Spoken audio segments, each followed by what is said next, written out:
When it comes to pirates in cinema, what's the first movie that comes to mind? Muppet Treasure Island is the correct answer, of course, but second on that list is Pirates of the Caribbean, or Caribbean if you want to be a dick about it. This was the film that made pirates cool again. Adventures on the high sea, swashbuckling action, dark fantasy, and well-timed comedy, all tied together with the strange, unlikely hero, Captain Jack Sparrow, brought to life effortlessly by Johnny Depp, and would end up being nominated for an Academy Award for Best Actor. So yeah, in 2003, pirates were back, baby. Then Captain Phillips came along and ruined everything. You stupid, stupid bastard! For those who wanted some pirate action, and no, not that kind of action, there were a few video games on offer. Now, I own some of these, but the one I want to look at today is one of the PS2 offerings. Pirates of the Caribbean, The Legend of Jack Sparrow. I remember playing this one with my sister, and I remember having a good time with it, but now after playing it as an adult, do I feel the same way about it? Let's talk. So raise the anchor, it's game time. Pirates of the Caribbean, The Legend of Jack Sparrow is a hack and slash adventure game where you take control of Jack Sparrow, Will Turner and Elizabeth Swann as you play through Captain Sparrow's past adventures, including the events of the Curse of the Black Pearl, or the adventures from his standpoint, but more on that later. And you could bring in a friend for some co-op action.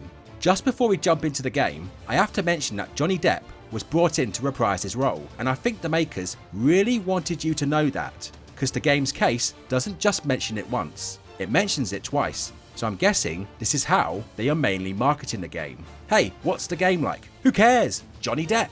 And to be honest, why wouldn't you? He was one of Hollywood's hottest properties at the time, a time where a film could make millions with an actor's name alone, and Depp was one of those people. Well, I guess it somewhat worked, because the PS2 version sold over 400,000 copies. But in saying that, did you get your money's worth with his name attached?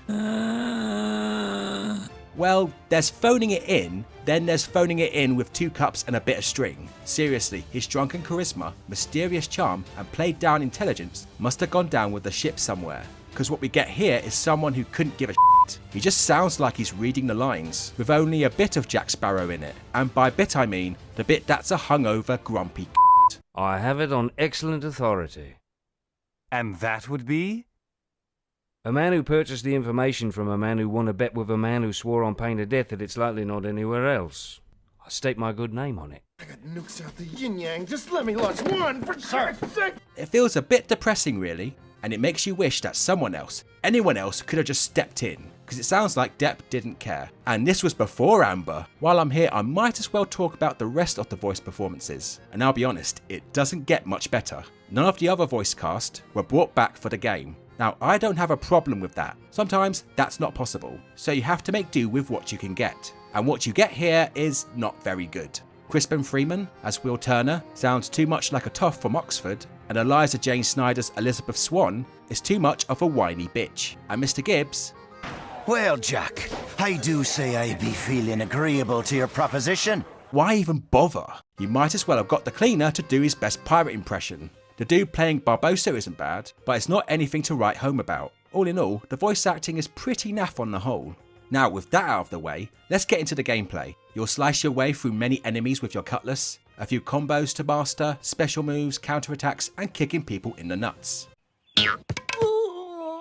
Each character has their own special attack. Jack can throw firebombs and set his sword on fire for a limited time. Will and Elizabeth can throw axes, and there are some segments where you can fire a cannon at boats and fortresses. So with that being said, you would think you'd become a right swashbuckler, right? No! Every bit of the combat has some kind of jank to it. There's no weight to any of your slashes. Some attacks don't even feel like they're making contact, like the vault move or jump kick, which sounds cool but actually looks pretty dumb. My back! As for the combos, yeah, you'll master them, because there are not many of them, and they're all 2 or 3 button combos. Seriously, there are about 5 of them, and that is for the entire game. Yeah, you'll unlock them level by level, but even so, they're not anything special. And the dodge command is very dodgy. It shares the L1 button with guard, and when you're moving when you want to guard, you end up dodging. But when you want to guard, the dodge is very sensitive, so any slight movement of the left analog stick could send you flying unintentionally. And I can't explain it, but it feels like there's a delay when dodging. You press L1 and it feels so slow to react. In games like Devil May Cry and God of War, the dodging is instantaneous, but here it's just full on jank. I really hope that makes sense. And not just in combat either. When you go to open a chest, the button prompt won't work the first time. Most of the time, you have to be standing in exactly the right position, and it's so flipping annoying. No, you have to stand like this.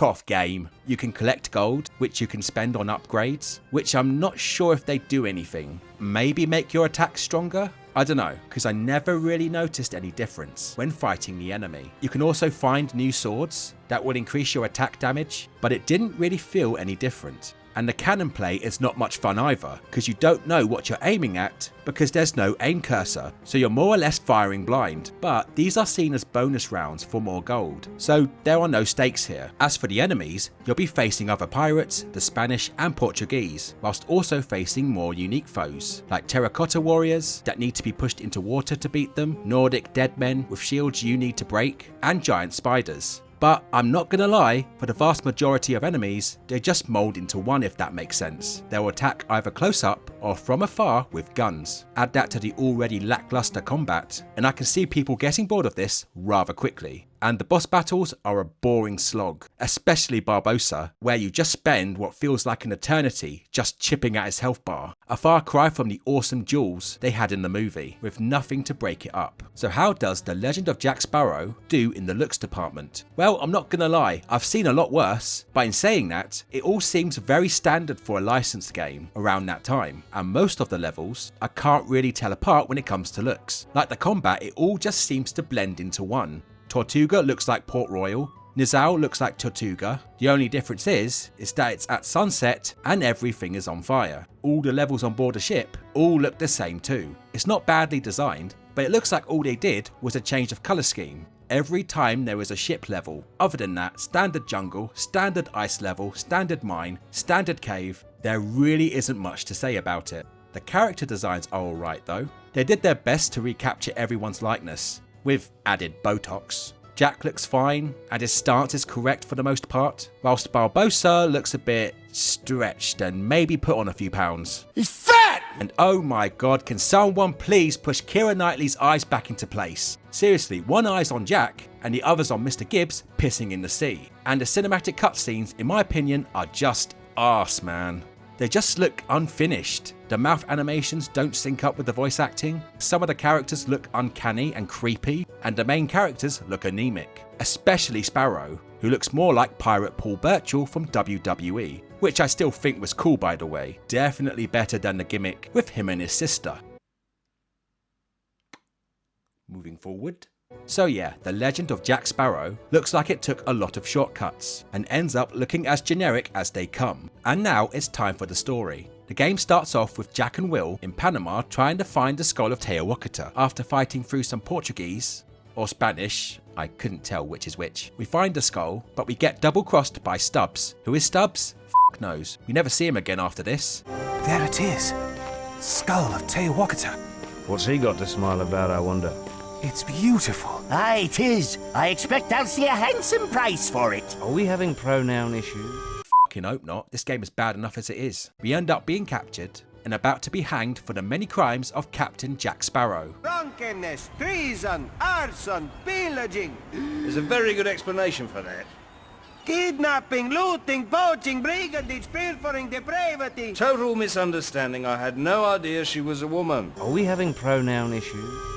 But before they get hanged, Jack tells the crowd the story of the Curse of the Black Pearl film, with a few inconsistencies to big himself up, like trying to save Port Royal and Elizabeth from Barbossa's crew, when actually he was locked up for the entire time, with new chapters added to the story, like rescuing Will from a Spanish mine, being trapped in the ice and fighting Nordic dead men, and we also get sidetracked with stories inside these stories, like fighting an evil sorceress in China and taking on Black Smoke James and his crew, alongside Elizabeth weirdly enough, culminating in the big fight with Barbossa and Elizabeth rescuing you. Then a final boss battle that is so f***ing boring. Honestly, I thought what they did with the story here was a good idea, having Sparrow over-exaggerate his adventures to make himself look like more of the main hero, like when Jack and Elizabeth were stranded on Rum Island, and they got off it the same way Jack said he did originally, sea turtles.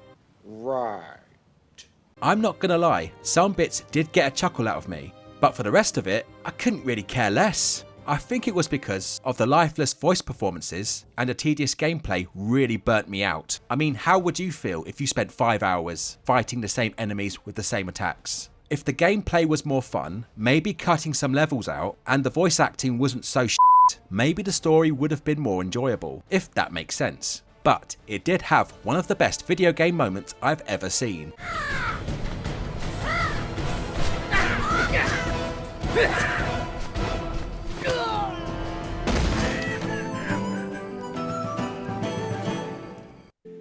Perfection. And lastly, I think I need to mention that this game is buggy, and these were parts of the game where I had to stick my head back and laugh. Ready? Ready! Some of the enemies in Tortuga just stood ready to get shanked up the arse. Sometimes your AI companion will help you out, while other times they'll just stand there staring at you. Feel free to step in any time. The boss called Mallet was supposed to be thrown through a hole in the ship and into the sea, but ends up disappearing and reappearing behind Jack.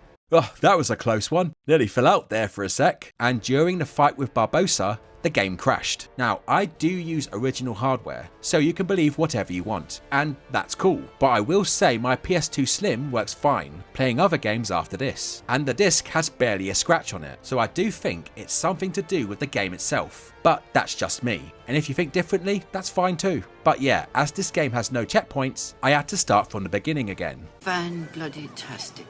So, to conclude on this, Pirates of the Caribbean, The Legend of Jack Sparrow is an absolute mess. The combat is too janky and repetitive, the level design is basic as basic gets, the voice acting is weak, even with Johnny Depp, and even though the story has some bright spots, it's not worth playing the game for, even if it's 4 to 5 hours long.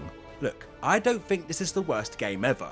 Maybe if you find a friend, maybe you'll have some fun with it. And it's dirt cheap on eBay, 2 to 3 quid. What's there to complain about? But personally, I couldn't recommend it to anyone, fan of the film or not. I took what I can, and now I just want to give it back. Arrgh.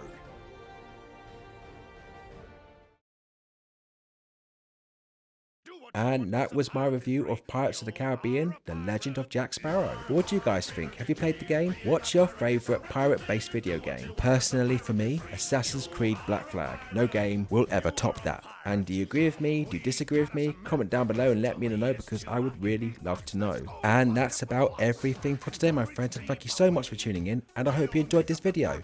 If you like what you saw, make sure you like, share and subscribe, hit that bell for notifications, hit that hype button, and follow me on Facebook, X and Instagram. I've been Titch, and I'll see you guys in the next one. Take care.